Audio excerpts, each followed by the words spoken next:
বাবা যখন পোস্টমর্টেম করার জন্য তার সেই পুরনো কাঠের বাক্স থেকে ধারালো লাশ কাটার ছুরিটা হাতে নিলেন, ঠিক তখনই হলো লোডশেডিং। ঝপ করে পুরো মর্গ যেন এক অতল অন্ধকারে তলিয়ে গেল। বাইরে তখন বৃষ্টির উন্মত্ত তাণ্ডব চলছে। আমাদের জেনারেটরের কানেকশন ছিল, কিন্তু সেটা সচল হতে অন্তত মিনিট খানেক সময় লাগে। সেই 1 মিনিটের নিশ্চিদ্র অন্ধকারে আমি ভয়ে জমে গেলাম। কাঁপতে কাঁপতে পকেট থেকে মোবাইলের টর্চটা বের করতে যাব, অমনি মনে হলো পুরো মর্গ জুড়ে একটা তপ্ত দীর্ঘশ্বাস বয়ে গেল। বাতাসের সেই হাড় হিম করা শব্দ, একটা ফিসফিসানি ভেসে এলো। কেউ যেন একেবারে আমার কানের কাছে এসে ভারী গলায় সতর্ক করে দিয়ে গেল, হাত দিবে না। মুহূর্তে আমার গায়ে রক্ত হিম হয়ে গেল, ভয়ে গলা শুকিয়ে কাঠ। আমি চমকে এদিক ওদিক তাকালাম, পাগলের মতো মোবাইলের টর্চের আলো ফেললাম চারপাশে, কিন্তু কেউ নাই। সেই থমথমে ঘরে শুধু আমি, বাবা আর ওই বাবাকে বরফ শীতল লাশটা। আমি কাঁপা কাঁপা গলায় বাবাকে জিজ্ঞেস করলাম, আব্বা কিছু শুনলা? কে যেন কথা কইল? বাবা তখন অন্ধকারের মধ্যেই পকেট থেকে একটা ম্যাচ বের করে মোমবাতি জ্বালালেন। মোমবাতির সেই কাঁপা কাঁপা হলদেটে আলোয় বাবার মুখটা কেমন যেন বিকৃত আর অদ্ভুত লাগছিল।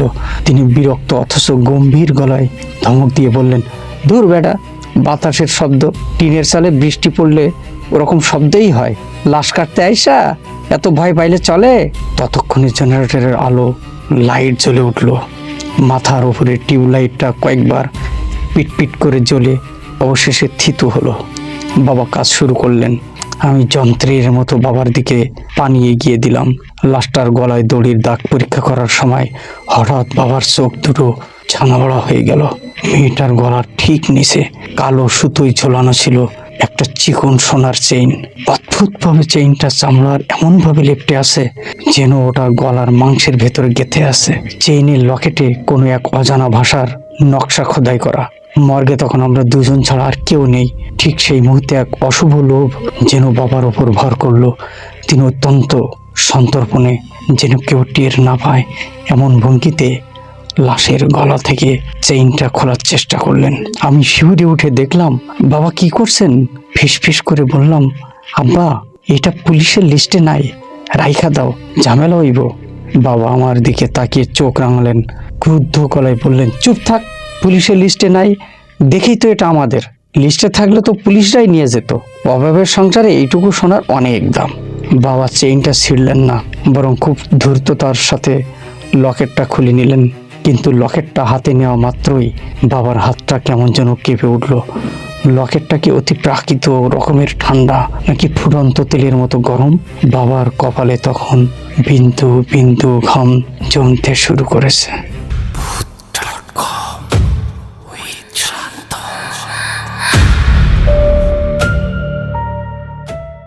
Welcome back. আপনাদের সবাইকে স্বাগত জানাচ্ছি। আমি শান্ত। আশা করছি আপনারা সবাই ভালো আছেন, ভালোর দলেই আছেন। আমিও ভালো আছি আর ভালোর দলেই আছি। যেভাবে লেখা আছে সেভাবে পড়ে শোনাচ্ছি। আমার নাম রিয়াজ। আমি এখন যা বলতে যাচ্ছি তা আমার জীবনের এক ভয়ঙ্কর অভিশপ্ত স্মৃতি। আপনারা হয়তো নেত্রকোনা লাশঘরের নাম শুনেছেন। দিনের বেলা জায়গাটা যতটা নির্জীব মনে হয়, রাতের বেলা ঠিক ততটাই যেন জীবন্ত এক মৃত্যুপুরী হয়ে ওঠে। বিশেষ করে সেই লাশ কাটা ঘর বা মর্গ। ওখানকার বাতাসে সব সময় ফিনাইলের গন্ধ, তীব্র গন্ধের সাথে মিশে থাকে পচা মাংসের একটা ভ্যাপসা কটু গন্ধ। আমার বাবা মফিজউদ্দিন ছিলেন এই নেত্রকোনা মর্গের প্রধান ডোম। দীর্ঘ ৩৫ বছর ধরে তিনি লাশ কাটছেন। পচা গলা, খণ্ডিত কিংবা রেল লাইনের পাশে পড়ে থাকা বিভৎস বিয়ারিশ এমন কোনো লাশ নেই যা তার ছুরি কাছির নিচে ওঠেনি। লোকে বলতো মফিজ ডোমের কলিজা পাথরের তৈরি। লাশের গন্ধ তার কাছে আতরের মতো, কিন্তু সেই পাথরও যে ভয়ের চোটে বরফের মতো গলে জল হয়ে যেতে পারে তা আমি নিজের চোখে দেখেছি। সেই রাতের ঘটনা বাবাকে শুধু পাগলই করেনি, তাকে যেন জ্যান্ত এক জাহান্নামে পুড়িয়ে মেরেছে।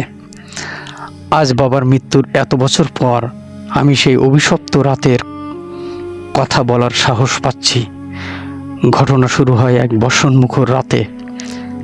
আষাঢ় মাসের তুমুল বৃষ্টি হচ্ছিল সেদিন। আকাশ ভেঙে যেন প্রলয় নামছিল।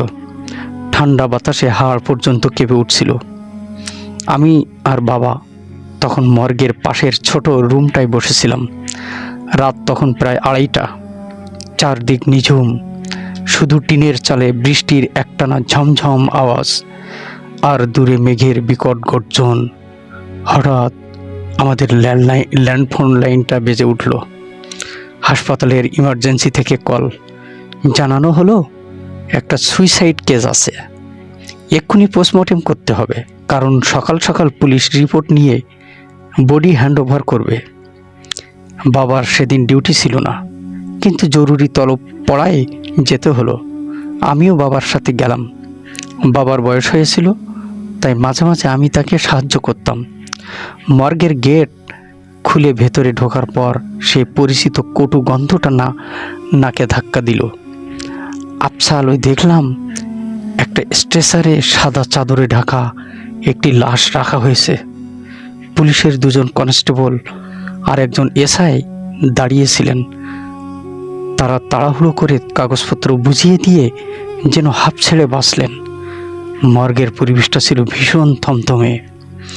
বাবা গ্লাভস পরে লাশের মুখ থেকে চাদর সরালেন। চাদর সরানোর পর আমি স্থবির হয়ে গেলাম। এত সুন্দর একটি মেয়ে আত্মহত্যা করতে পারে? বয়স বড়জোর 27 কি 28। গায়ের রং দুধে আলতা, কিন্তু মৃত্যুর নীল ছোপে তা ফ্যাকাশে হয়ে গেছে। নাম ছিল আফরিন। গলায় দড়ির কালশিটে দাগ পড়ে আছে। কিন্তু সবচেয়ে ভয়ঙ্কর ছিল তার চোখ দুটো। ঘোলাটে সেই চোখ জোড়া যেন সরাসরি আমার দিকে তাকিয়ে আছে। মনে হচ্ছিল সে সব দেখছে, সব বুঝছে। বাবা যখন তার পুরনো কাঠের বাক্স থেকে ধারালো লাশ কাটার ছুরিটা হাতে নিলেন, ঠিক তখনই ঝপ করে পুরো মর্গ অন্ধকার হয়ে গেল। লোডশেডিং, বাইরে বৃষ্টির প্রচণ্ড গর্জন। আমাদের জেনারেটর চালু হতে মিনিটখানেক সময় লাগে।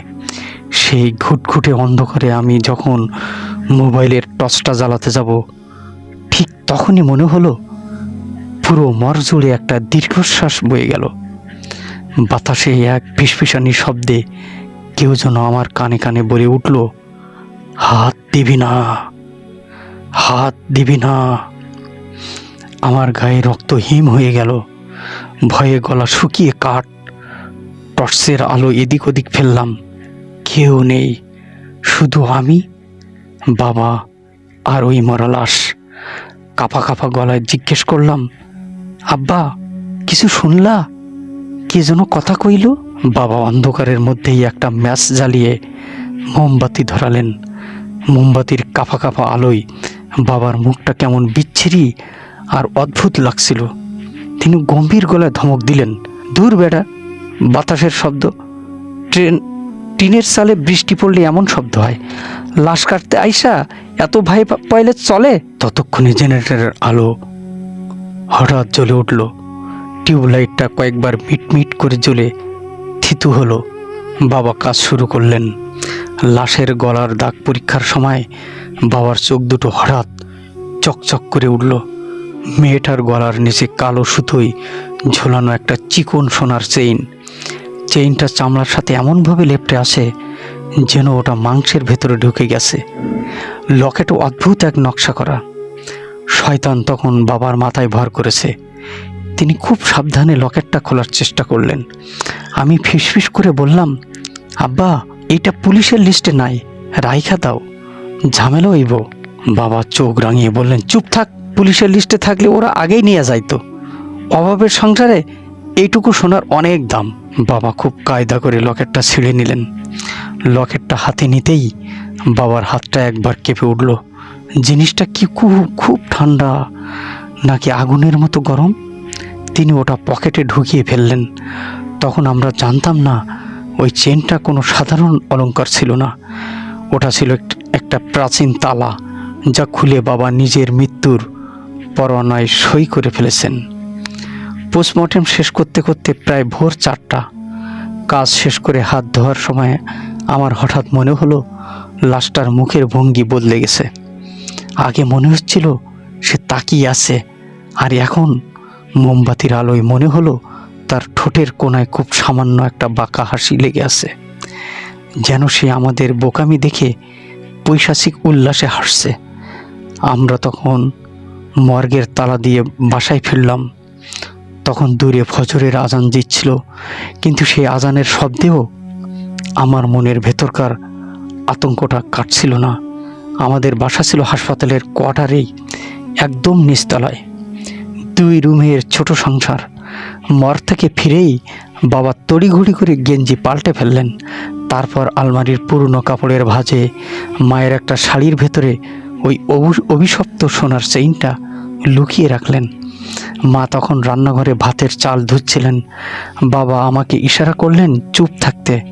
আমি প্রচণ্ড ক্লান্ত ছিলাম, তাই কথা না বাড়িয়ে শুয়ে পড়লাম। ভাবলাম যা হওয়ার হয়েছে, কাল হয়তো বাবা এটা বিক্রি করে দেবেন। সেই দিনটা কোনো মতে কাটলো, কিন্তু বিভীষিকা শুরু হলো ঠিক তার পরের রাত থেকে। আমি আর বাবা একই ঘরে ঘুমাই, মা পাশের রুমে ছোট বোনকে নিয়ে থাকেন। সেদিনও লোডশেডিং ছিল। ব্যবসা গরমে জানালার পাশে শুয়ে আমি ছটফট করছিলাম। মাঝরাতে হঠাৎ একটা বীভৎস শব্দে আমার ঘুম ভেঙে গেল। মনে হলো কেউ একজন খুব কষ্টে শ্বাস নেওয়ার চেষ্টা করছে, যেন শ্বাসনালীতে ধারালো কিছু আটকে গেছে। একটা পৈশাচিক গোঙানির শব্দ। আমি ধড়ফড় করে উঠে বসলাম। বালিশের নিচ থেকে মোবাইল নিয়ে টর্চটা জ্বালাতেই আমার কলিজা শুকিয়ে গেল। টর্চের আলো বাবার উপর পড়তেই দেখলাম বাবার শরীরটা ধনুকের মতো অদ্ভুতভাবে বেঁকে গেছে। চোখ দুটো উল্টে কপালে উঠে গেছে, শুধু ধবধবে সাদা অংশটা দেখা যাচ্ছে। মুখ দিয়ে গল গল করে ফেনা বের হচ্ছে।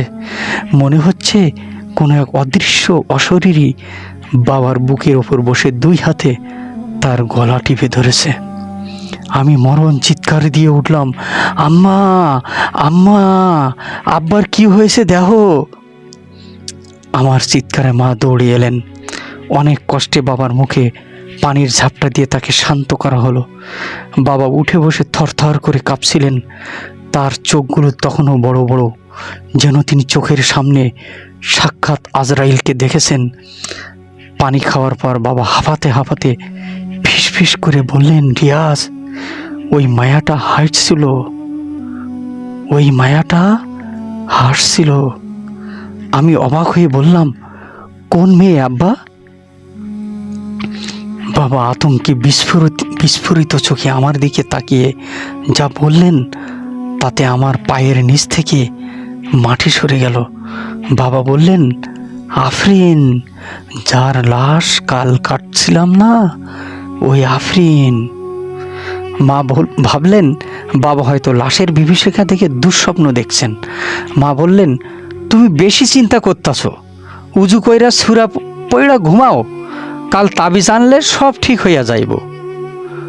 কিন্তু আমি দেখলাম বাবার নজর বারবার আলমারির সেই অন্ধকার কোণাটার দিকে যাচ্ছে। সেই রাতে তিনি আর এক মুহূর্তের জন্য চোখ বন্ধ করতে পারলেন না। সারা রাত শুধু বিড় বিড় করে কি যেন পড়ে যাচ্ছিলেন। কিন্তু সেটা তো কেবল শুরু ছিল। পরের 2 দিন বাবার অবস্থা চোখের সামনে নরক হয়ে উঠল। তিনি ডিউটিতে যাওয়া বন্ধ করে দিলেন। বাবার দাবি, তিনি যখনই একা থাকেন তখনই নাকি আফরিনকে দেখতে পান, বাথরুমের আয়নায়, এমনকি ভর দুপুরেও ছায়ায় ছায়ায় মেয়েটা তাকে অনুসরণ করে। বাবা আত্মনাদ করে বলতেন, মেয়েটা স্বাভাবিকভাবে হাঁটে না, ওই মেয়েটা স্বাভাবিকভাবে হাঁটে না রে রিয়াজ, ওর পাগুলো উল্টো। একদিন দুপুরে আমি বাজার থেকে ফিরে দেখি বাবা ঘরের কোনায় বসে অঝরে কাঁদছেন। আমি কাছে যেতেই তিনি আমাকে জড়িয়ে ধরে ডুগরে উঠলেন, রিয়াজ, আজ বাথরুমে আয়নায় দেখি আমার নিজের চেহারা নাই, ওই মায়ার চেহারা ভাইসা উঠছে। ও আমারে কয়, সেইটা দে। ওই চেইনটা ফেরত চাই, ওই চেইনটা দে। আমি মরিয়া হয়ে বললাম, তাহলে চেইনটা দিয়ে দাও আব্বা। কার জিনিস কে জানে, হয়তো এইটার লাইগাই আত্মাটা ঘুরতাছে, পুলিশের কাছে গিয়া জমা দিয়ে দাও। বাবা তখন মাথা নিচু করে ডুকরে কেঁদে উঠলেন, বললেন, আমি তো ওইটা বেইসা দিছি রে বাপ, ওই টাকা দিয়া তোর মায়ের ওষুধের বকেয়া শোধ করেছি, তোর বোনের পরীক্ষার ফিস দিছি, এখন ওই চেন কই পামু বল বাবা। বাবার কথা শুনে আমার শরীরটা হিম হয়ে গেল। স্বর্ণকার তো এতক্ষণে ওটা গলিয়ে ফেলেছে, কিন্তু বাবার অবস্থা দেখে মনে হচ্ছিল চেইন ফেরত না দিলে তিনি আর বাঁচবেন না। 3 দিন পর বাবা সিদ্ধান্ত নিলেন তিনি মেয়েটার পরিবারের সাথে দেখা করবেন, হয়তো তাদের কাছে ক্ষমা চাইলে এই অভিশাপ কাটবে। পুলিশের ফাইলে ঠিকানা ছিল নেত্রকোনার এক প্রত্যন্ত গ্রাম। আমি আর বাবা সকালে বাসে করে রওনা দিলাম। গ্রামটা ছিল অদ্ভুত অন্ধকার আর ছায়া ঘেরা। জরাজীর্ণ এক টিনের ঘর, উঠোনে বুনো আগাছা জমে আছে। আমাদের পরিচয় পাওয়ার পর আফরিনের বৃদ্ধ মা বেরিয়ে এলেন। তার চোখের নিচে কালি, যেন দীর্ঘদিনের কান্না জমা হয়ে আছে। বাবা অত্যন্ত সংক্ষেপে আফরিনের মৃত্যুর কথা বললেন, তবে চেইন চুরির কথা ভয়ে গোপন রাখলেন। তিনি শুধু বললেন যে মেয়েটাকে তিনি স্বপ্নে দেখেছেন এবং মেয়েটা কিছু একটা চাইছে। তিনি জানতে চাইলেন মেয়েটার কি কোনো অপূর্ণ ইচ্ছে ছিল। আফরিনের মা যা বললেন তা শুনে আমাদের শির দাঁড়া দিয়ে শীতল স্রোত বয়ে গেল। তিনি বললেন, বাবা, আমার মেয়েটা স্বাভাবিক ছিল না, ও একটা ছেলের প্রেমে পাগল হয়ে গিয়েছিল, কিন্তু ছেলেটা ওকে পাত্তা দিত না। আফরিন তখন এক তান্ত্রিকের খোঁজ পায় যে জিন বশ করতে পারে। আমি অনেক বারণ করেছিলাম, কিন্তু ও শোনেনি। ও ব্ল্যাক ম্যাজিক বা কালো জাদুর আশ্রয় নিয়েছিল। ভদ্রমহিলা ঘরের ভেতর থেকে একটা পোড়া ডায়েরির অংশ নিয়ে এলেন। সেখানে রক্ত দিয়ে লেখা শয়তানি মন্ত্র আর কিছু শপথ ছিল। তিনি বলতে লাগলেন, শয়তানের সাহায্য নিতে হলে প্রিয় কিছু উৎসর্গ করতে হয়। আফরিন তাই করেছিল। ছেলেটার সাথে ওর বিয়ে হলো ঠিকই, কিন্তু শয়তানের লেনদেন তো সহজ না। বিয়ের 1 মাসের মাথায় ছেলেটা ট্রাক অ্যাক্সিডেন্টে মারা যায়। তখন শয়তান আফরিনের কাছে তার পাওনা চাইতে শুরু করে। সেই অত্যাচার সহ্য করতে না পেরে আমার মেয়েটা আত্মহত্যা করে। কিন্তু মরার আগে ও আমায় বলেছিল, মা, আমার গলার চেইনটা যেন কেউ না খোলে। ওটার মধ্যেই আমি ওই শয়তানটাকে বন্দি করার চেষ্টা করেছি। ওটা খুললে শয়তান ছাড়া পেয়ে যাবে। বাবার মুখ তখন মরা মানুষের মতো সাদা হয়ে গেছে। আমি বুঝতে পারলাম বাবা চেইনটা খুলে আসলে আফরিনকে মুক্ত করেননি, বরং ওই চেইনের সাথে যুক্ত জঘন্য কোনো জিনকে নিজের ঘাড়ে চাপিয়েছেন। আফরিন যে রূপ ধরে বাবার কাছে আসছে সেটা আসলে আফরিন না, সেটা ওই পৈশাচিক ছায়া যা বাবাকে মৃত্যুর দিকে টানছে। বাবা কাঁপতে কাঁপতে চেইন চুরির কথাটা স্বীকার করে ফেললেন এবং জিজ্ঞেস করলেন, এখন উপায় কি বুবু? মহিলা দীর্ঘশ্বাস ফেলে বললেন, উপায় তো একটাই ছিল, চেইনটা লাশের সাথেই দাফন করা। এখন তো অনেক দেরি হয়ে গেছে, ও এখন রক্ত চায়। আফরিনের মা শুষ্ক গলায় বললেন, এখন তো লাশ কবরে আর চেইন আমাদের কাছে নাই। আপনারা মস্ত বড় ভুল করে ফেলেছেন বাবা। এখন আল্লাহর কাছে মাপ চাওয়া ছাড়া আর কোনো রাস্তা খোলা নাই। ওই চেইন যার কাছে থাকবে তার রক্ত না নেওয়া পর্যন্ত ওই পৈশাচিক জিনিস শান্ত হবে না। আমরা বাড়ির দিকে রওনা দিলাম, কিন্তু বাসে ফেরার সময় থেকে বুঝলাম আমাদের সাথে অদৃশ্য কেউ একজন আছে। বাসের পিছনের সিটে আমি আর বাবা বসেছিলাম। হঠাৎ বাবা আমার হাত খামচে ধরলেন। তার হাতটা বরফের মতো ঠান্ডা। তিনি ফিস ফিস করে বললেন, রিয়াজ, ওই দেখ জানালার বাইরে। এই রিয়াজ, ওই দেখ জানালার বাইরে। আমি তাকালাম, তখন সন্ধ্যা নামছে। রাস্তার পাশে ধুধু ধান ক্ষেত। আমি কিছুই দেখলাম না, কিন্তু বাবা কাঁপতে কাঁপতে বললেন তিনি দেখতে পাচ্ছেন ধান ক্ষেতের মাঝখান দিয়ে একটা ছায়া বাসের সাথে পাল্লা দিয়ে দৌড়াচ্ছে। অবয়বটা মানুষের মতো, কিন্তু তার গতি বাসের চেয়েও বেশি। আর তার চোখ দুটো অন্ধকারে আগুনের মতো জ্বলজ্বল করছে। আমরা শহরে পৌঁছলাম ঠিকই, কিন্তু সাথে করে নিয়ে এলাম সাক্ষাৎ আজরাইলকে। বাস থেকে যখন নামলাম তখন রাত প্রায় 8টা। শহরের সোডিয়াম লাইটের হলুদ আলোয় সব কিছু কেমন যেন ঘোলাটে আর অসুস্থ মনে হচ্ছিল। বাবা আমার হাতটা এমনভাবে শক্ত করে ধরেছিলেন যেন ছেড়ে দিলেই তিনি অতল গহ্বরে হারিয়ে যাবেন। আমি লক্ষ্য করলাম বাবা বারবার ঘাড় ঘুরিয়ে পেছনে তাকাচ্ছেন। তার নিঃশ্বাস ভারী হয়ে আসছিল আর কপালে বিন্দু বিন্দু ঘাম। বাতাসটা হঠাৎ অস্বাভাবিক ঠান্ডা হয়ে গেল। বাসায় ঢোকার পর এক বীভৎস ঘটনা ঘটল। দরজা খোলার সাথে সাথেই নাকে এক উৎকট পচা গন্ধ এসে ধাক্কা দিল। ঠিক যেন মরা ইঁদুর বা বিড়াল পচে গেলে যেমন গন্ধ হয়। মা দৌড়ে এলেন। বাবাকে দেখে তিনি আঁতকে উঠলেন। বাবার চেহারা তখন ভেঙে চুরে একাকার। চোখের নিচে কালশিটে দাগগুলো আরও স্পষ্ট হয়েছে, আর গায়ের চামড়া কেমন যেন ফ্যাকাশে ধূসর হয়ে গেছে। মা নাক চেপে ধরে বললেন, এমন পোড়া গন্ধ কিসের, আর তোমার এই দশা কেন? আমি মাকে আশ্বস্ত করার চেষ্টা করলাম, কিছু না আম্মা, আব্বার শরীরটা ভালো না, একটু রেস্ট নিলে ঠিক হইয়া যাব। কিন্তু আমি মনে মনে জানতাম এটা কোনো সাধারণ অসুস্থতা না। বাবা সেই রাতে দানা পানি কিছু খেলেন না, চুপচাপ বিছানায় মটকা মেরে পড়ে রইলেন। আমি আর মা ড্রয়িং রুমে বসে ফিসফিস করে কথা বলছিলাম। মা বলছিলেন ঘর থেকে নাকি পচা মাংসের একটা গন্ধ আসছে, কিছুতেই যাচ্ছে না, অথচ তিনি পুরো ঘর ফিনাইল দিয়ে মুছেছেন। আমি বুঝলাম ওই গন্ধটা ইহজগতের কোনো কিছুর নয়। রাত গভীর হওয়ার সাথে সাথে পরিস্থিতি নরক হয়ে উঠল। শুরু হলো লোডশেডিং। মোমবাতির আলোয় ঘরটা কেমন যেন ভৌতিক দেখাচ্ছিল।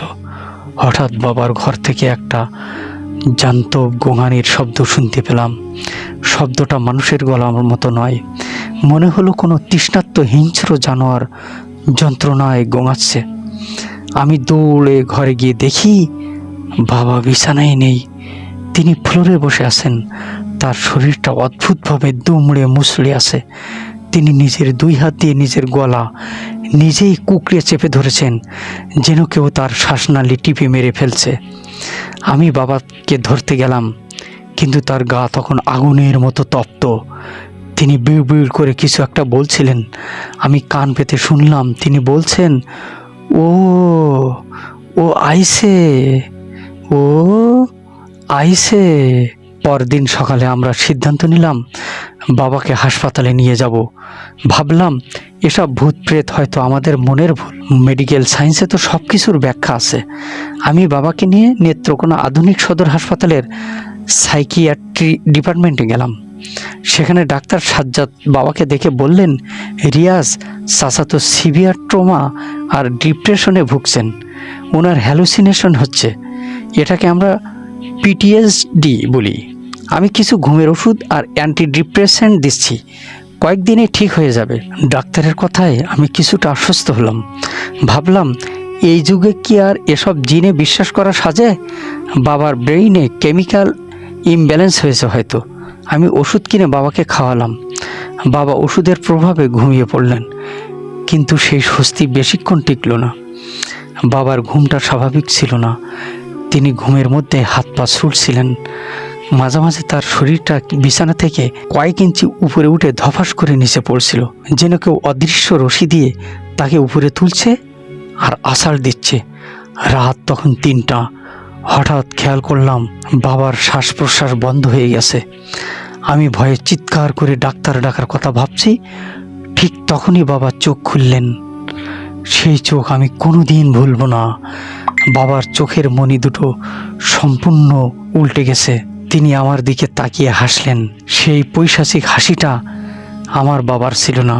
বাবার মুখটা বীভৎসভাবে বাঁকা হয়ে গেল। তিনি এক গম্ভীর ভারী গলায় বলে উঠলেন, ওষুধ? কিসের ওষুধ খাওয়াস? আমি এখন রক্তের লগে মিশা গেছি। কথাটা শেষ করেই বাবা আবার জ্ঞান হারালেন।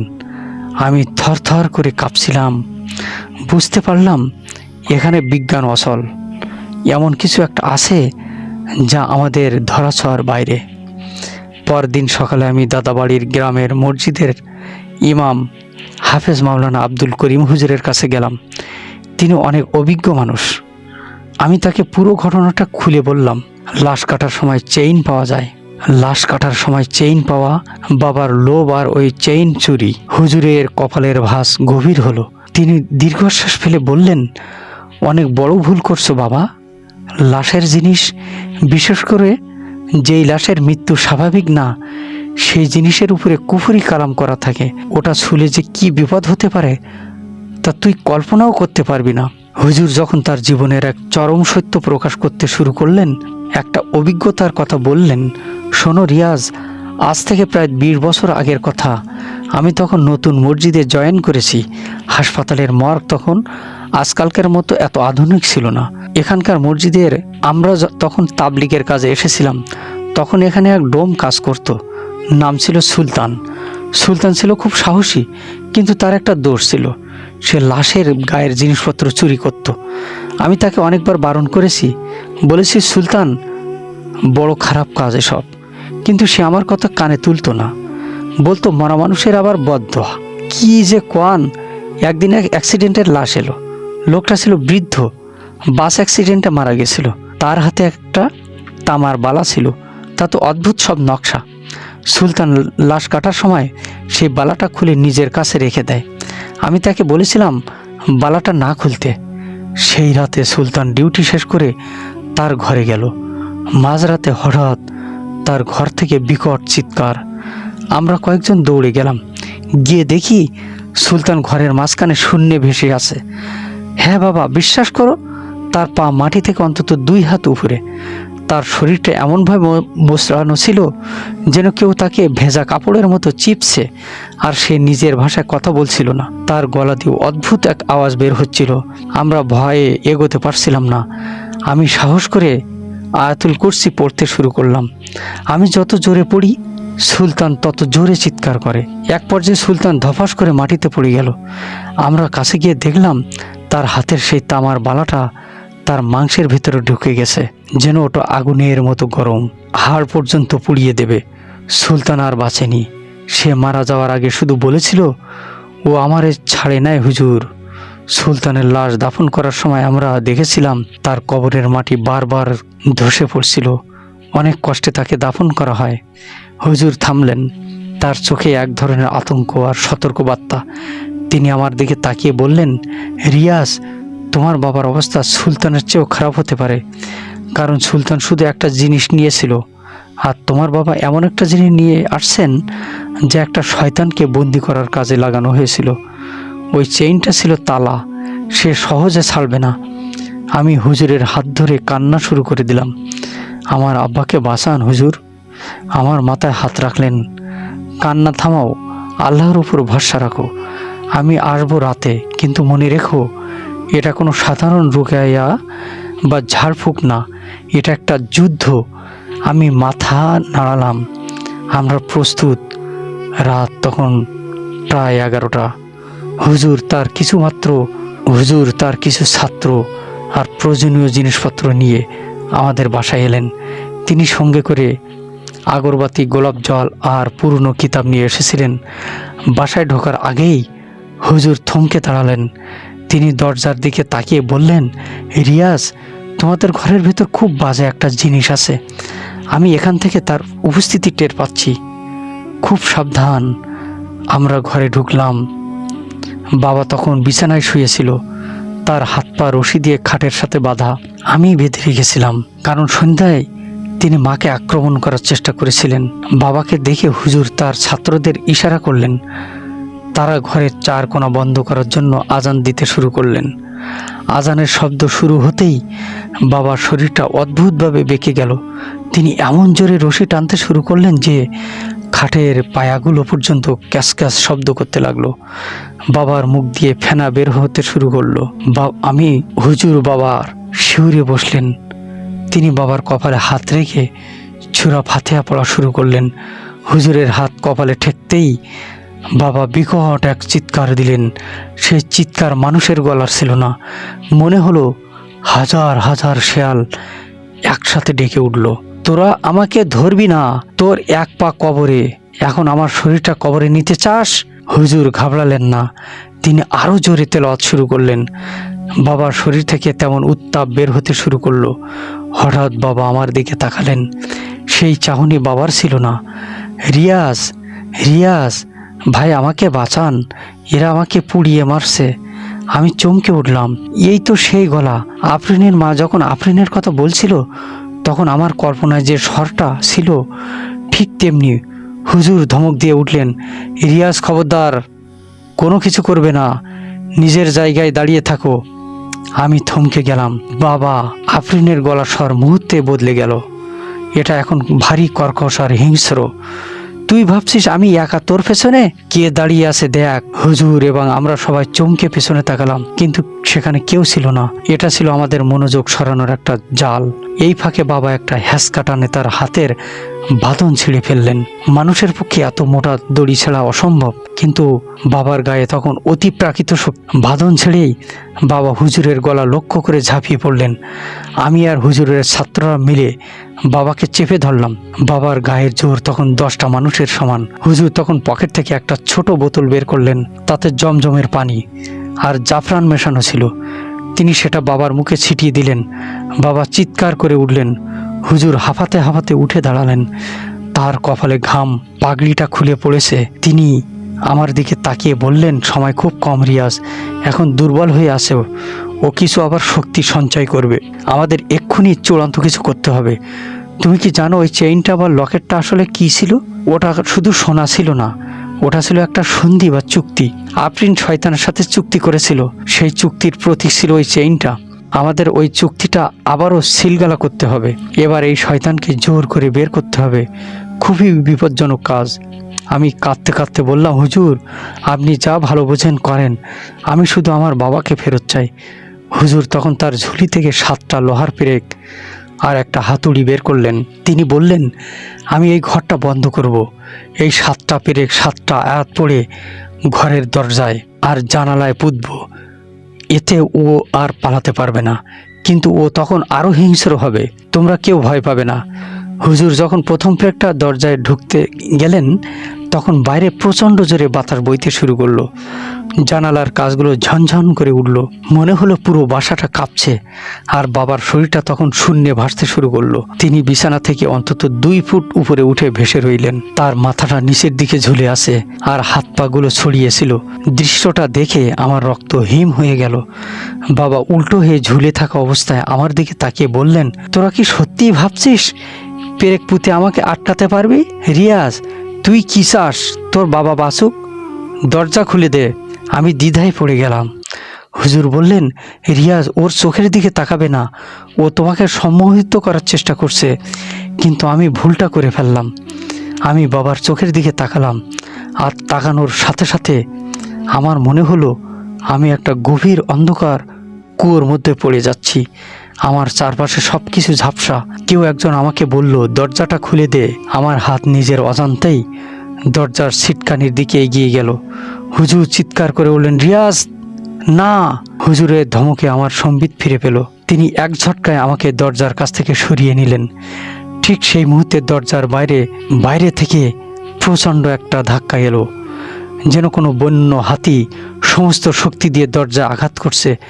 কাঠের দরজাটা মরমর করে উঠল। হুজুর আমাকে ইশারা করলেন বাবার পায়ের দিকটা চেপে ধরতে। আমি কাঁপতে কাঁপতে বাবার পা দুটি শক্ত করে চেপে ধরলাম। বাবার শরীরটা জড়িয়ে ধরলাম।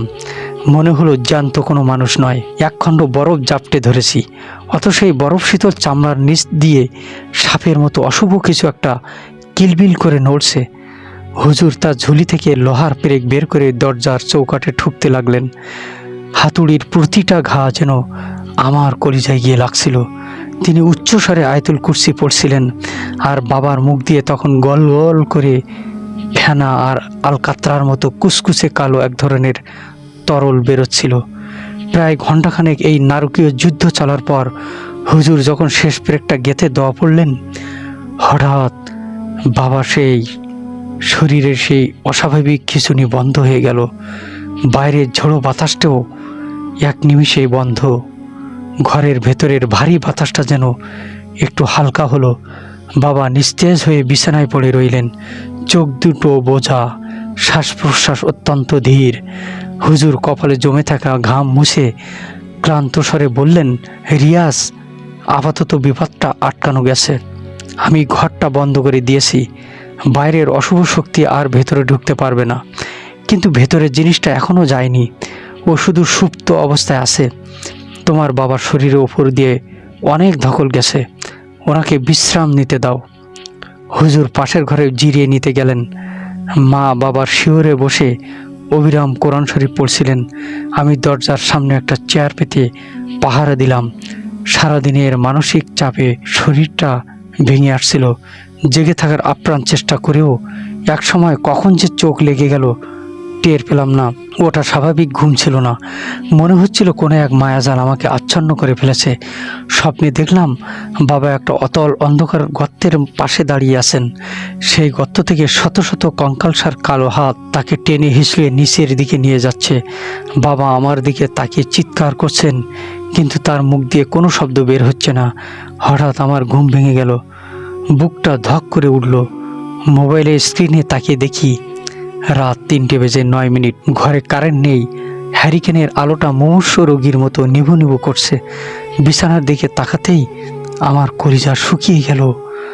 বাবার বিছানা খালি, মা জায়নামাজেই ঘুমিয়ে পড়েছেন। আমি পাগলের মতো বাথরুম আর রান্নাঘর খুঁজলাম, কোথাও বাবা নেই। অথচ হুজুর তো ঘর ভেতর থেকে বন্ধ করে দিয়েছিলেন। তাহলে বাবা গেলেন কোথায়? দরজার দিকে তাকিয়ে দেখি সিটকিনিটা ভেতর থেকে খোলা। তার মানে আমি যখন গভীর ঘুমে আচ্ছন্ন, তখন বাবা আমার সামনে দিয়ে বেরিয়ে গেছেন। মাথা কাজ করছিল না। আমি উন্মাদের মতো রাস্তায় বের হলাম। ঝিরঝির করে বৃষ্টি পড়ছে।